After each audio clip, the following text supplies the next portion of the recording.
নমস্কার। শ্যামল কুমার মিত্র, কনফেডারেশন।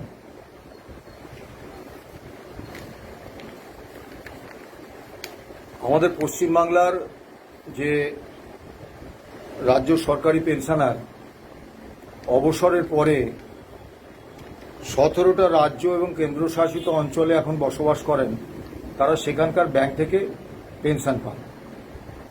তাদের সংখ্যাটা হচ্ছে বিহারে 714 জন, উত্তরপ্রদেশে 363 জন,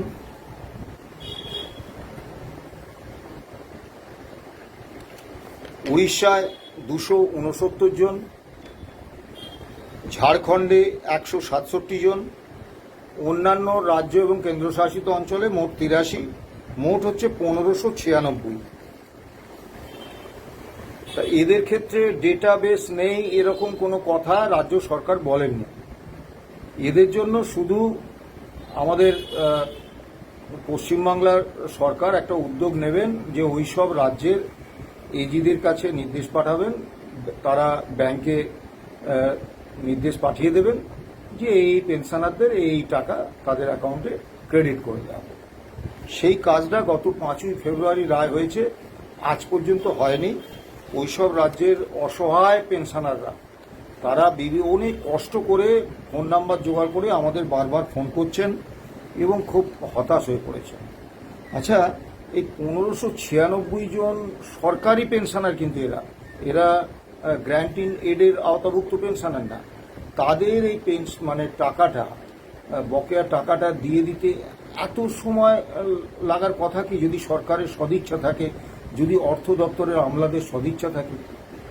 এবারে আসুন, কেএমসি এলাকার যে পেনশনাররা আজও তাদের ব্যাংক অ্যাকাউন্টে টাকা ঢোকেনি, তাদের মধ্যে স্টেট ব্যাংক অফ ইন্ডিয়ায় আছেন 14,197, পাঞ্জাব ন্যাশনাল ব্যাংকে 4,786, ইন্ডিয়ান ব্যাংকে 2,035, ইউকো ব্যাংকে 1,105, ব্যাংক অফ বরোদায় 1,000, Bank of India 941, Central Bank 716, Union Bank 233, Indian Overseas Bank 224, Bank of Maharashtra 50, outside Bengal 3, মোট হচ্ছে 25,588 জন। এখন সরকারের যে বক্তব্য, আমরা প্রথম থেকেই সেই বক্তব্যের বিরোধিতা করেছি যে রাজ্য সরকারি পেনশনারদের ডেটাবেস রাজ্য সরকারের কাছে নেই, এটা আমাদের কাছে বিশ্বাসযোগ্য নয়। আমরা মাননীয় মুখ্যমন্ত্রীর সঙ্গে বৈঠকেও বিষয়টা নিয়ে বলেছিলাম যে HRMS পোর্টালে 2016 থেকে বেতন হয়, পেনশন হয়, কাজেই সেটা অর্থ দপ্তরের কাছে আছে এবং তার আগে 2015 পর্যন্ত কোটা সিস্টেমে বেতন পেনশন হতো। তার ডিপার্টমেন্ট বেসড ডেটাবেস যদি নষ্ট হয়ে গিয়েও থাকে, টাটা কনসালটেন্সি সার্ভিসেসের কাছে তার ডেটাবেস আছে, সরকার নিয়ে নিলে ডেটাবেসের সমস্যা হয় না। তবুও সরকারের কথা ধরেই বলছি, যদি সরকারের কথা তর্কের খাতিরে মেনে নিচ্ছি যে ব্যাংক, এজি এবং রাজ্য অর্থ দপ্তরের সম্মিলিত প্রয়াসে ব্যাংকগুলি তথ্য দেবে। আচ্ছা বলুন তো, আজকে কম্পিউটারাইজেশনের যুগ, ব্যাংকগুলোতে ম্যানুয়াল কাজের প্রায় নেই, সবটাই কম্পিউটার ভিত্তিক এবং ডিজিটাইজড। সেখানে একমাত্র স্টেট ব্যাংকে পেনশনার সংখ্যা হচ্ছে 14,197 আর পাঞ্জাব ন্যাশনাল ব্যাংকে 4,786। বাকি ব্যাংকগুলোতে খুব অল্প সংখ্যায় পেনশনার।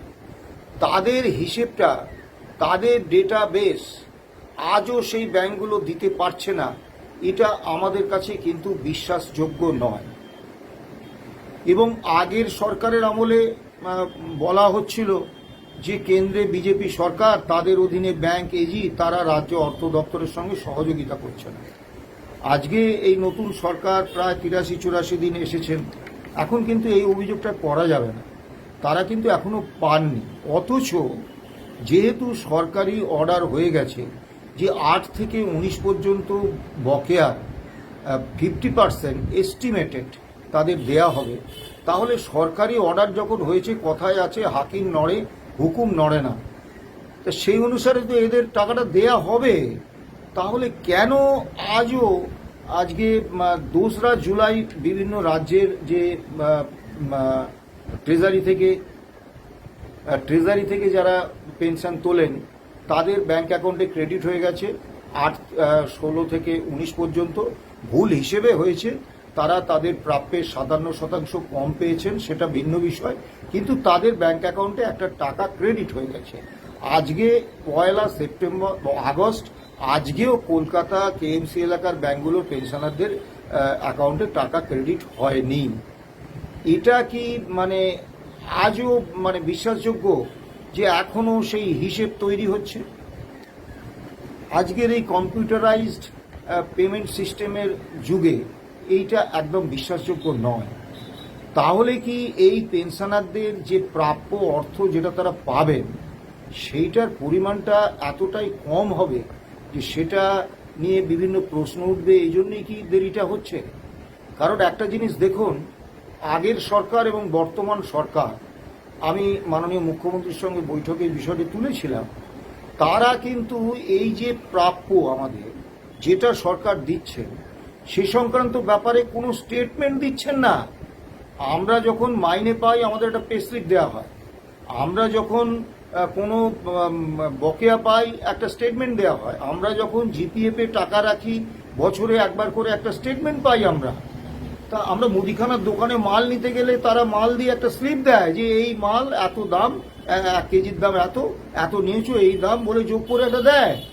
তাহলে রাজ্য সরকার তারা যে প্রাপ্যটা আমাদের দিচ্ছেন সেই প্রাপ্যটা কি হিসেবে দিচ্ছেন, কতটা দিচ্ছেন, তার একটা স্টেটমেন্ট আমাদের দেবেন না। এবং এই স্টেটমেন্ট না দেওয়াটার একমাত্র কারণ হচ্ছে যে হিসেবে প্রচুর কারচুপি আছে। এই কারচুপিটা যাতে প্রকাশ হয়ে না যায়, প্রামাণ্য দলিল হিসেবে যাতে আমাদের হাতে এসে না যায়, সেই জন্য সরকারি স্টেটমেন্টটা দিচ্ছেন না। কারণ এই কেএমসি এলাকার পেনশনারদের এখনো তাদের ব্যাংক অ্যাকাউন্টে টাকা ক্রেডিট না হওয়ার সপক্ষে আমি কিন্তু কোনো যুক্তি খুঁজে পাচ্ছি না। এবারে আসুন, আমি সরকারি কর্মচারীদের বিষয়ে প্রথমে বলবো, তারপরে গ্র্যান্টি নেটের প্রশ্নে আসবো। তা সরকার কি বলেছেন? আগের সরকারও বলেছেন, এই সরকারও বলেছেন, এবং কমপ্লায়েন্স রিপোর্টে কনটেক্সট অ্যান্ড কি চ্যালেঞ্জেস চ্যাপ্টারে বর্তমান রাজ্য সরকার বলেছেন যে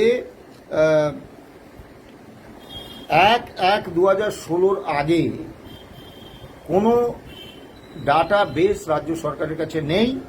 সেই জন্য এইসব ম্যানুয়াল সার্ভিস বুকগুলো সেইগুলো বিভিন্ন কাস্টোডিয়ানের কাছে আছে, pension sanctioning authority, various custodian তাদের কাছে আছে। সেগুলোকে সার্ভিস বুক করে তাকে ওই HRMS পোর্টালে আপলোড করে দিতে হবে, এবং তারপর তারা 8 থেকে 2016 পর্যন্ত 15 পর্যন্ত বকেয়া অর্থ পাবে। আচ্ছা, 5ই ফেব্রুয়ারি রায় হয়েছে, আমি ইন্টারিম রায়ের কথা বাদই দিচ্ছি। জুন 2025-এ ইন্টারিম রায় হয়েছে, আমি সে কথাটা বাদই দিচ্ছি। 5ই ফেব্রুয়ারি 2026 সুপ্রিম কোর্টের রায় হয়েছে। আপনি কি বিশ্বাস করেন আজ পর্যন্ত এই কাজটা করে ওঠা গেল না? আপনি খোঁজ নিয়ে দেখুন, কোনো দপ্তরে, কোনো ডিপার্টমেন্টে, কোনো বিডিও, কোনো ডিএম অফিসে, কোনো এসডি অফিসে, কোনো সেক্রেটারিয়েটে, কোথাও কিন্তু এই কাজটা হচ্ছে না। তা সরকার যদি মনে করেন যে কর্মী সংখ্যার অভাবে তারা এই কাজটা করতে পারছেন না, তারা তো হর ভকত আউটসোর্সিং করেন সরকারি কাজে। এই তো মিড ডে মিল ইস্কনকে দিয়ে দিলেন। তা তারা এই কাজটা যেটা কর্মচারীদের স্বার্থের সঙ্গে জড়িয়ে, সেই কাজটা তারা আউটসোর্সিং করে দিতে পারেন, কিন্তু এটা হচ্ছে না। তো এটা কি সরকারের সদিচ্ছার প্রমাণ? আমার কিন্তু একটু কিরকম সন্দেহ লাগছে। দ্বিতীয় বিষয়টা আমরা আসি, গ্র্যান্টিং এডের কর্মচারীরা কি সুপ্রিম কোর্টের এই রায়ের তারা পাওয়ার যোগ্য না যোগ্য?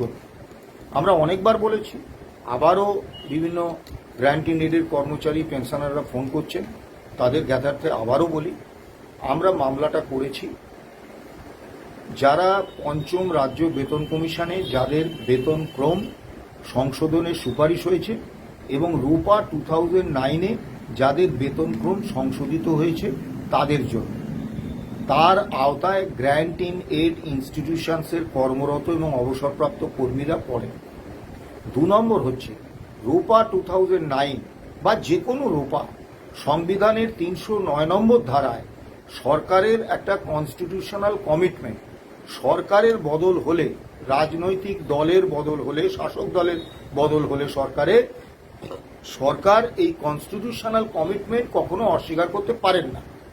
সেই রোপা 2009-এ 25 নম্বর পাতায় অত্যন্ত সুনির্দিষ্টভাবে একটি অর্থ দপ্তরের অর্ডার দেওয়া আছে, যেখানে স্পষ্টভাবে বলা হয়েছে গ্র্যান্ট ইন এড ইনস্টিটিউশনসের কর্মরত এবং অবসরপ্রাপ্ত কর্মীরাও একদম ভাগ ভাগ করে বলে দেওয়া আছে যে টিচার, নন টিচিং স্টাফ ইত্যাদি ইত্যাদি, একদম পুরো ক্যাটাগরি ওয়াইজ দেওয়া আছে যে তারাও কিন্তু এই বকেয়া, মানে যেদিন থেকে রাজ্য সরকারি কর্মচারীরা এবং পেনশনাররা ডিএ বা ডিয়ারনেস রিলিফ পাবেন, সেই দিন থেকে সেই হারে এরাও কিন্তু ডিয়ারনেস রিলিফ বা ডিয়ারনেস এরিয়ার পাওয়ার যোগ্য। তৃতীয় যে বিষয়টা, আপনারা গত সরকার সুপ্রিম কোর্টে যে হিসেব দাখিল করেছিলেন 41,770 কোটি টাকা, সেখানে কিন্তু তারা দুভাগে ভাগ করে হিসেবটা দিয়েছিলেন। একটা দিয়েছিলেন রাজ্য সরকারি কর্মচারী এবং পেনশনারদের জন্য, অপর হিসেবটা দিয়েছিলেন গ্র্যান্ট ইন এড ইনস্টিটিউশনসের জন্য। অর্থাৎ সরকার কিন্তু ইতিমধ্যে সুপ্রিম কোর্টে স্বীকার করে নিয়েছেন লিখিতভাবে যে গ্র্যান্ট ইন এড ইনস্টিটিউশনসের কর্মরত কর্মী এবং অবসরপ্রাপ্ত কর্মীরাও এই ডিএ মামলার অন্তর্ভুক্ত। তারপরে হচ্ছে ডিএ মামলার রায় যে গত 5ই ফেব্রুয়ারি 2026 বেরিয়েছে, সেই রায়ের 17 নম্বর পাতাটা খুলে দেখুন। সেই 17 নম্বর পাতায় কিন্তু ওই রোপা 2009-এর 25 নম্বর পাতায় যে নির্দিষ্ট আদেশনামাটি দেয়া আছে, সেই আদেশনামাটা কি হুবহু কিন্তু 17 নম্বর পাতায় তুলে দেওয়া আছে। অর্থাৎ সুপ্রিম কোর্টের এই রায়ে কিন্তু গ্র্যান্ট ইন এড ইনস্টিটিউশনের কর্মরত এবং অবসরপ্রাপ্ত কর্মীদের কথা কিন্তু সুপ্রিম কোর্টের এই রায়ে রয়েছে, তারা আইনিভাবে এটা পাওয়ার যোগ্য। এবং কেএমসি এলাকার যে পেনশনারদের যে অর্ডার হয়েছে, সেখানে রিলিফ শব্দটা ব্যবহার করা হয়েছে, আমরা আপত্তি করেছি। না, এটা রিলিফ নয়, এটা হচ্ছে আমাদের অধিকার, আমাদের এটা সরকার দিতে বাধ্য। সরকারের ক্ষেত্রে সুপ্রিম কোর্টের রায় মেনে all India consumer price index অনুসারে 2008-এর এপ্রিল থেকে 2019-এর ডিসেম্বর পর্যন্ত বকেয়া ডিএ রোপা 2009-এর দিতে সরকার বাধ্য। এটা সরকারের কম্পালসান, এর সঙ্গে কোনো দয়া, কোনো অনুকম্পা, কোনো রিলিফের কোনো প্রশ্ন নেই। এবারে আসুন, এই কমপ্লায়েন্স রিপোর্ট যেটা রাজ্য সরকার সুপ্রিম কোর্টে জমা দিয়েছে, তার 10 নম্বর পাতায় কি বলা আছে? বলা আছে, state government employees and pensioners for the entire period April 2008 to December 2009, estimated expenditure rupees 11,983 crores. পূর্বতন সরকার যে হিসেব সুপ্রিম কোর্টে দাখিল করেছিলেন, সেখানে এই কর্মরত এবং অবসরপ্রাপ্ত রাজ্য সরকারি কর্মচারীদের জন্য হিসেব ধরা ছিল 23,000 কোটি টাকার কিছু বেশি। তাহলে এই হিসেবে এত গরমিল কেন? 23,000 কোটি টাকার হিসেবটা 11,983 কোটি টাকাতে এসে পৌঁছেছে কেন? তার মানে বর্তমান সরকার আগের সরকারের থেকেও হিসেবে কারচুপি করে আরো কম টাকা দেওয়ার একটা পরিকল্পনা করেছেন। এছাড়া কিন্তু অন্য কোনো কারণ থাকতে পারে না। 23,000 কোটি টাকার খরচটা 11,983 কোটি টাকায় নেমে আসতে পারে না। এবারে, the above estimated budget covers the state government employees and pensioners, since the judgment of Honorable Supreme Court does not cover the grant in aid institutions. This has also been deliberated in the meetings of the Honorable Monitoring Committee. However, as the grant in aid institutions are not covered under the ambit of the Honorable Supreme Court judgment, the state government of its own volition has decided to expand the payment of DA areas to grant in aid institutions, also to maintain parity. Notification number 998/F bracket দিয়ে P2 dated 13/3/2026. Thereafter, grant in aid institutions may be kept out of the ambit of compliance of judgment of Honorable Supreme Court. এই compliance রিপোর্টে রাজ্য সরকারের বক্তব্য অত্যন্ত স্পষ্ট। তারা মনে করছেন গ্র্যান্টিং এড ইনস্টিটিউশনসের কর্মরত এবং অবসরপ্রাপ্ত কর্মীরা সুপ্রিম কোর্টের ডিএ মামলার রায় মেনে ডিএ বকেয়া ডিএ পাওয়ার যে প্রক্রিয়া সেই প্রক্রিয়াতে থাকার উপযুক্ত নন এবং পূর্বতন সরকার, কারণ 13/3/2026 সালের যে অর্ডার দেওয়া হয়েছে সেই অর্ডারটা পূর্বতন সরকারের আমলে, তারা of its own volition has decided to extend the payment of DA arrears to granting aid institutions and also to maintain parity with the state government employees. অর্থাৎ পূর্বতন সরকার তার সদিচ্ছা থেকে এবং রাজ্য সরকারি কর্মচারীদের সঙ্গে তাদের একটা প্যারিটি বা সমতা আনার জন্য এই অর্ডারটি করেছিলেন যে তাদেরকেও এই বকেয়া ডিএ দেয়া হবে। কিন্তু বর্তমান সরকার সুনির্দিষ্টভাবে বলছেন সুপ্রিম কোর্টের কাছে, therefore compliance of judgment of honourable, therefore the granting aid institutions may be kept out of the ambit of compliance of judgment of honorable Supreme Court. তার মানে রাজ্য সরকারের সর্বশেষ অবস্থান হচ্ছে সুপ্রিম কোর্টের রায়ের কার্যকর করার ক্ষেত্র থেকে গ্র্যান্টিং এড ইনস্টিটিউশনসের কর্মরত এবং অবসরপ্রাপ্ত কর্মীদের বাদ রাখা হোক। আবার আমি লাইনটা পড়ছি, therefore grant in aid institutions may be kept out of the ambit of compliance of judgment of honorable Supreme Court. এখানে কি আপনাদের মনে হলো সরকার কোথাও বলছেন যে তাদের রায় কার্যকর করার আওতার বাইরে রাখা হোক, কিন্তু তারা পূর্বতন সরকারের ওই অর্ডার মেনে গ্র্যান্টিং এড ইনস্টিটিউশনসের কর্মচারীদের ডিএর টাকাটা দেবেন, বকেয়া ডিএর টাকাটা দেবেন? এটা করে আপনার কোথাও মনে হচ্ছে?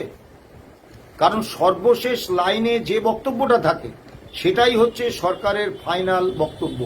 সেই বক্তব্য হচ্ছে যে গ্র্যান্টিং এড ইনস্টিটিউশনের কর্মরত এবং অবসরপ্রাপ্ত কর্মীদের তারা এই ডিএ মামলা কার্যকর হওয়ার আওতার বাইরে রাখার জন্য সুপ্রিম কোর্টের কাছে আবেদন করেছে। এখন সুপ্রিম কোর্ট কি করবেন, কি হবে, সেগুলো ভিন্ন বিষয়। কিন্তু আমি যে বিষয়টা আসতে চাইছি, আমি নিশ্চিত যে মহামান্য সুপ্রিম কোর্টে যদি যুক্তি, নিয়ম এবং রূপা 2009 এবং সুপ্রিম কোর্টের রায় এর যথাযথ পর্যালোচনা করে নতুন নির্দেশ আসে, তাহলে গ্র্যান্ট ইন এড ইনস্টিটিউশনসের কর্মরত এবং অবসরপ্রাপ্ত কর্মীরা অবশ্যই এই মামলার রায় কার্যকর করার আওতার মধ্যে থাকবেন। এ ব্যাপারে আমার মনে কোনো সন্দেহ নেই। কিন্তু আমার বক্তব্য অন্য জায়গায়। আমরা কি সরকারের পাতা ফাঁদে পা দিয়ে দিচ্ছি? একটু ভাবুন তো। আমি অনেকগুলো বিষয়ে এই 83 দিনের সরকারের একটা জিনিস বুঝে গেছি, যে আমাদের কিন্তু অদূর ভবিষ্যতে সরকারের বিরুদ্ধে ঐক্যবদ্ধ যৌথ লড়াইয়ে নামতেই হবে। যদি বলবেন কেন, প্রথম কথা হচ্ছে অনেক কর্মচারী pay commission, 7th pay commission ঘোষণা হয়ে গেছে, একদম লাফাচ্ছেন, বিপুল মাইনে বেড়ে যাবে ইত্যাদি ইত্যাদি। তারা একটা জিনিস ভুলে গেছে, পূর্বতন সরকার যে সর্বনাশটা আমাদের করে গিয়েছিলেন শেষ দিকে, সেই একই সর্বনাশটাকে আরও বাড়িয়েছেন বর্তমান সরকার। তারা কিন্তু অল ইন্ডিয়া কনজিউমার প্রাইস ইন্ডেক্সকে কোনো মান্যতা দিচ্ছেন না। তারাও পূর্বতন সরকারের মতো বলছেন 2011 সাল থেকে স্টেটের অর্থাৎ রাজ্যের একটা আলাদা কনজিউমার প্রাইস ইন্ডেক্স আছে, যে প্রাইস ইন্ডেক্সে 2012 সালকে 100 পয়েন্ট এআইসিপিআই ধরা হয়েছে, এই সিপিআই ধরা হয়েছে। অথচ অল ইন্ডিয়া কনজিউমার প্রাইস ইন্ডেক্সে 1982 সাল ইকুয়াল টু 100 পয়েন্ট, রাজ্যের যে সিপিআই তাতে 2012 সাল ইকুয়াল টু 100 পয়েন্ট। এবার আপনারা মানে ভাবুন যে এই সিপিআই এর উপরে যদি পরবর্তীকালের ডিএ এবং হবে, কারণ রাজ্য সরকার যখন অল ইন্ডিয়া কনজিউমার প্রাইস ইন্ডেক্সকে একেবারে বিদায় জানিয়ে যখন রাজ্যভিত্তিক সিপিআইকে প্রতিষ্ঠা দিচ্ছেন, সুপ্রিম কোর্টে দেয়া কমপ্লায়েন্স রিপোর্টেও বলেছেন এবং তারা প্রতিষ্ঠা দিচ্ছেন, তখন এই 42% ডিএ দেওয়ার পরে বাকি যে ডিএগুলো পরপর প্রতি 6 মাস অন্তর হবে, অর্থাৎ এই জুলাই 2026-এ আমাদের 3% ডিএ পাওনা হয়েছে, এইবারে আবার জানুয়ারিতে হবে, এই জুলাই জানুয়ারি করতে পরপর যে ডিএগুলো ঘোষিত হবে, সেগুলো যদি অল ইন্ডিয়া কনজিউমার প্রাইস ইন্ডেক্সের বদলে রাজ্য ভিত্তিক সিপিআই বা কনজিউমার প্রাইস ইন্ডেক্সের মাধ্যমেই দেয়া হবে। এবার আপনারা ভাবুন যে ডিএর প্রশ্নে আপনারা আগামী দিনে কেন্দ্র এবং অন্যান্য রাজ্যের সরকারি কর্মচারীদের তুলনায় কোন অবস্থানে গিয়ে পৌঁছচ্ছে। এবং রাজ্য সরকার ইতিমধ্যে প্রমাণ করে দিয়েছেন যে তারা কিন্তু All India consumer price index মানছেন না। আমি মাননীয় মুখ্যমন্ত্রীর সঙ্গে বৈঠকে অত্যন্ত সুনির্দিষ্টভাবে বলেছিলাম 42% ডিএ বকেয়া, এটা আপনি নিশ্চয়ই দেবেন, কিন্তু আমাদের যেটা বক্তব্য যে এই দেয়াটা যদি আপনার এবং আপনার অর্থমন্ত্রীর বা আপনার সরকারের সদিচ্ছার উপর নির্ভর করে, তাহলে কর্মচারীদের কতটা সর্বনাশ হয়, কর্মচারীরা কতটা বঞ্চিত হয়, সেটা আমরা গত 15 বছরে হাড়ে হাড়ে বুঝেছি।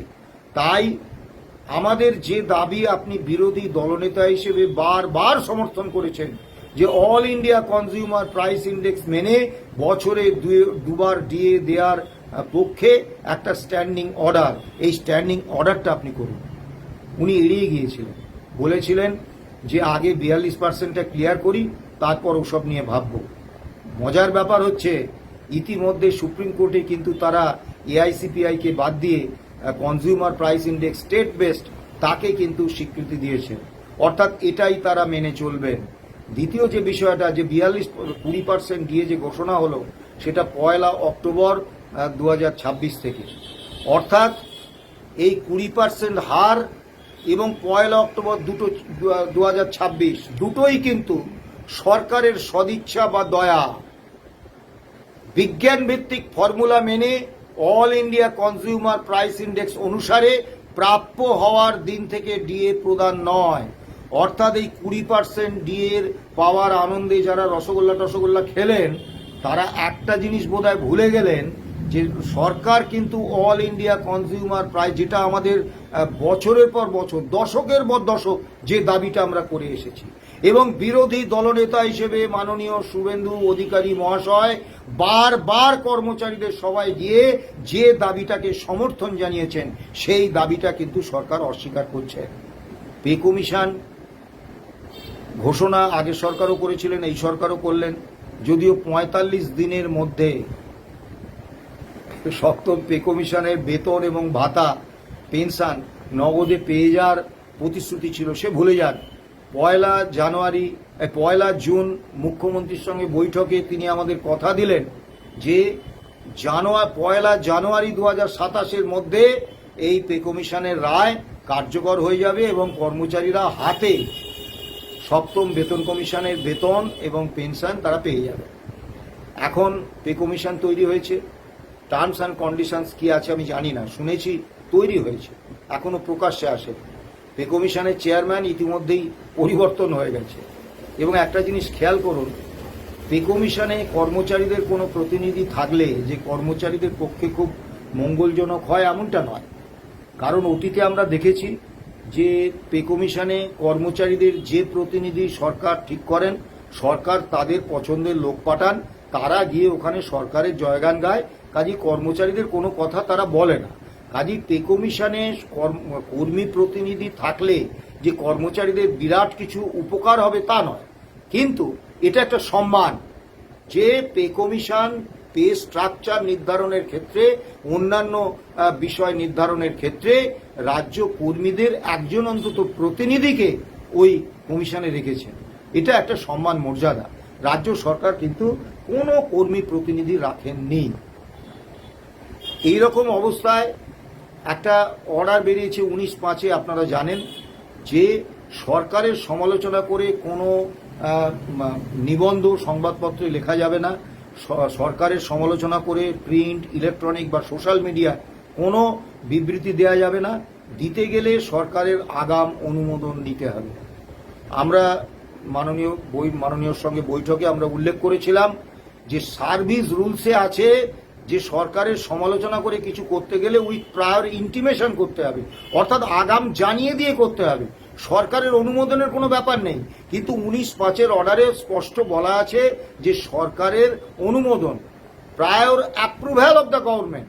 এইটা কিন্তু ভয়ঙ্কর, এটা তো সার্ভিস রুলসে নেই।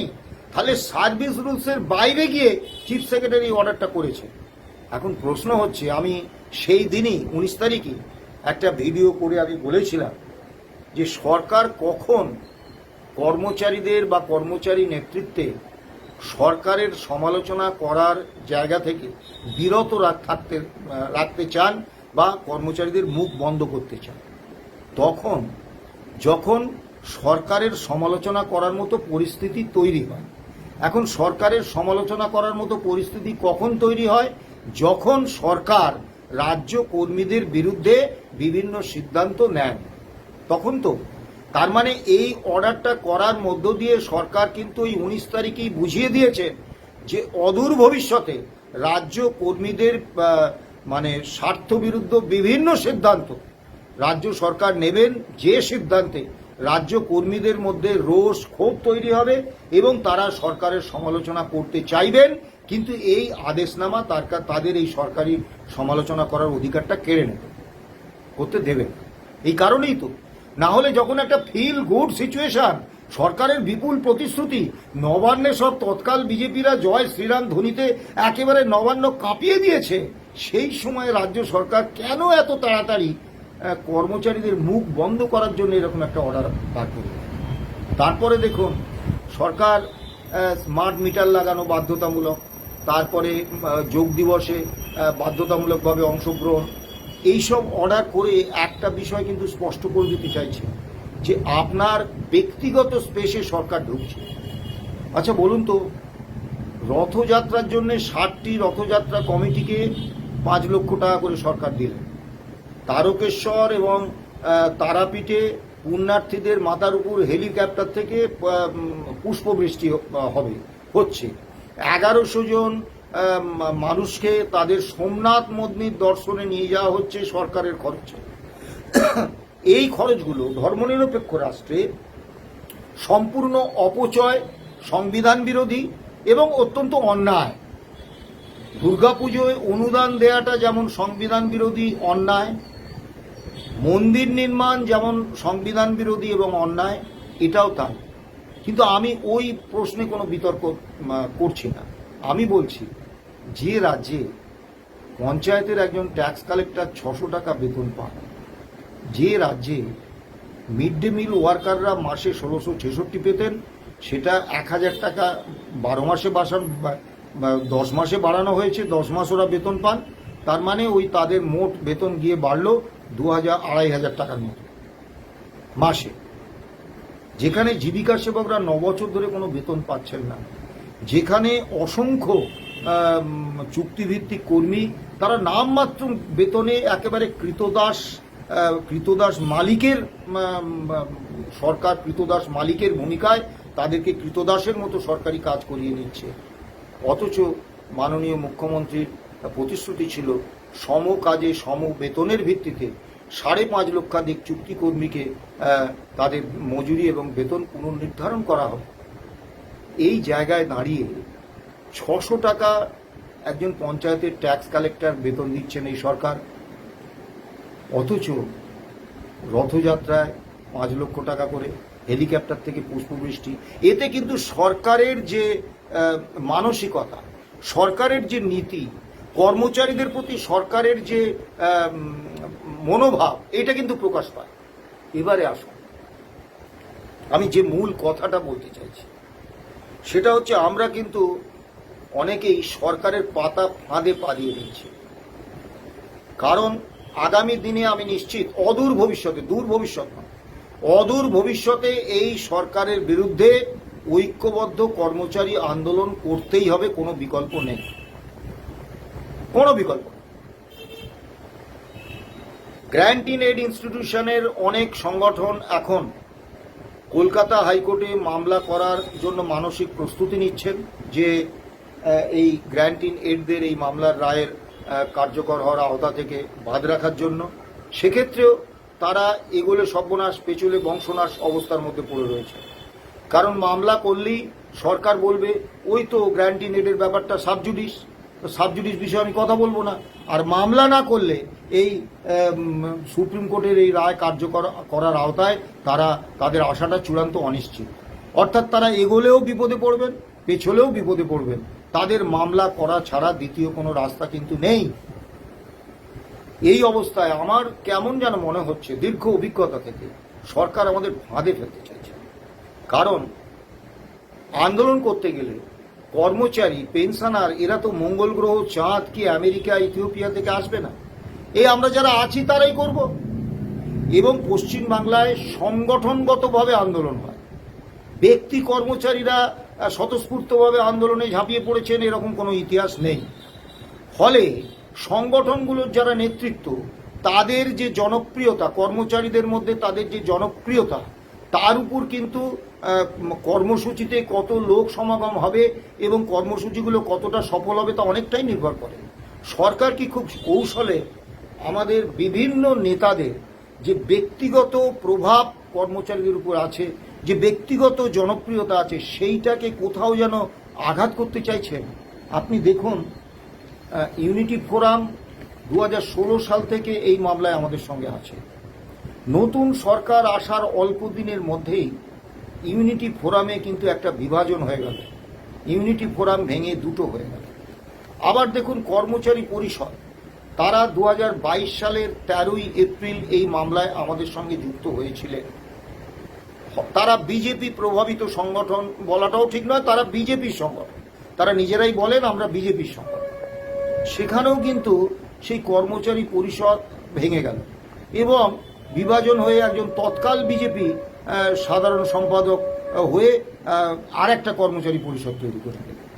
আচ্ছা, বিজেপি ক্ষমতায়, বিজেপি বলে নিজেদের পরিচয় দেন, বিজেপির সংগঠন বলে নিজেদের পরিচয় দেন, এরকম 10টা 12টা সংগঠন রোজই ফেসবুকে পারস্পরিক লড়াই করছে। শুধু তাই নয়, কে আসল এই নিয়ে লড়াই চলছে। এবং মামলা মোকদ্দমা এমনকি এই কর্মচারী পরিষদের ক্ষেত্রে আদি যারা কর্মচারী পরিষদ তাদের নেতাদের মামলায় জামিন নিতে হয়েছে, পুলিশে তাদের বিরুদ্ধে এফআইআর হয়েছে, তারা জামিন নিয়েছেন। এই যে পারস্পরিক কলহ, পারস্পরিক বিভাজন এই কর্মচারী মানে বিজেপিপন্থী কর্মচারীদের মধ্যে, এটা কি বিজেপি নেতৃত্ব আটকাতে পারতেন না? যারা শাসক দলের মানে দালাল হিসেবে কর্মী সংগঠন করেন, শাসক দলের কথায় চলেন, শাসক দলের চুনোপুটি একটা নেতার ধমকে তারা এক হয়ে যাবে। কিন্তু বিজেপি নেতৃত্ব তা করছেন না। মানে তারা কিন্তু কৌশলে বিজেপি সমর্থক যেসব কর্মচারী তাদেরকেও কিন্তু বিভিন্ন ভাগে ভাগ করে রাখছেন। বিষয়টা খুব গুরুত্বপূর্ণ। এবারে আসুন,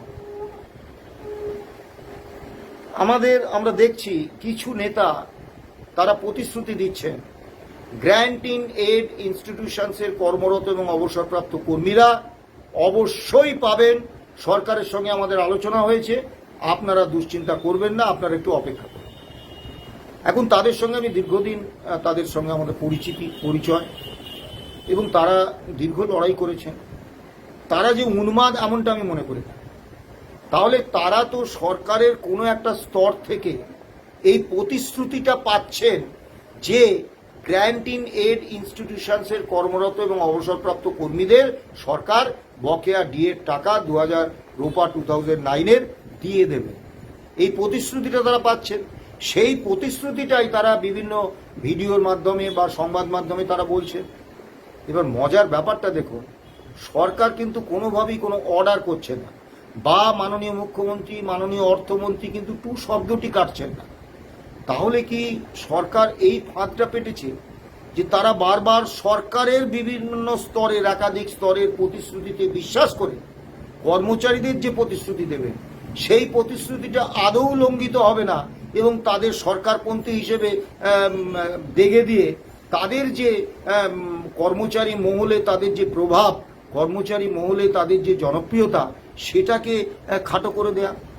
আমার কিন্তু কোথায় যেন মনে হচ্ছে সরকার একটা নির্দিষ্ট ডিজাইন নিয়ে চলছে, এবং এই যে একটা নির্দিষ্ট জায়গা থেকে আমি কখনো এমন কোনো প্রতিশ্রুতি দেব না যদি একটা নির্দিষ্ট গুরুত্বপূর্ণ বিশ্বাসযোগ্য জায়গা থেকে আমি সেই প্রতিশ্রুতিটা পাই।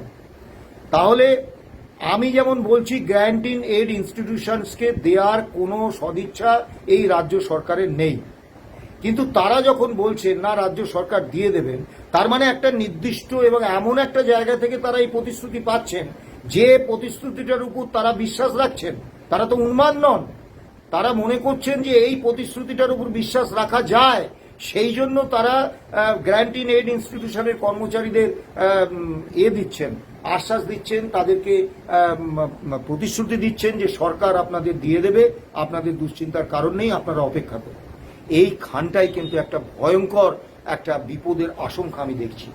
তাহলে কি কৌশলে এইসব নেতাদের ব্যক্তিগত জনপ্রিয়তা, ব্যক্তিগত প্রভাব এবং সামগ্রিকভাবে কর্মচারীদের উপর তাদের যে অতীত বিশ্বাসযোগ্যতা, সেইটাকে সরকার কোথাও শেষ করে দিতে চাইছেন?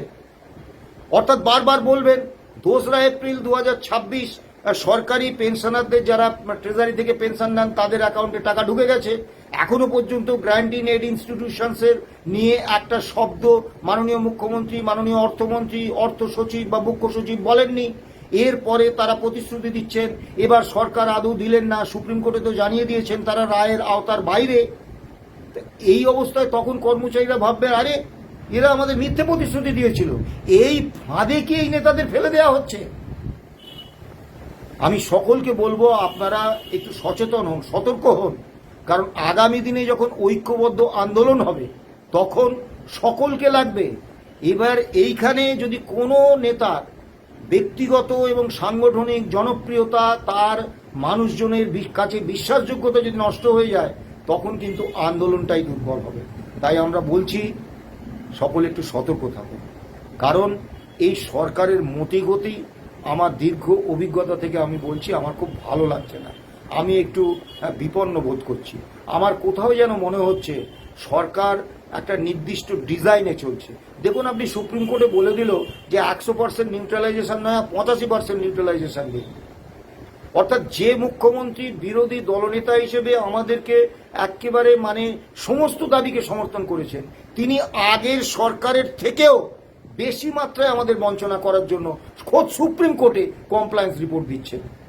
বিষয়টা নিয়ে ভাবুন, ভাবার বিষয় আছে।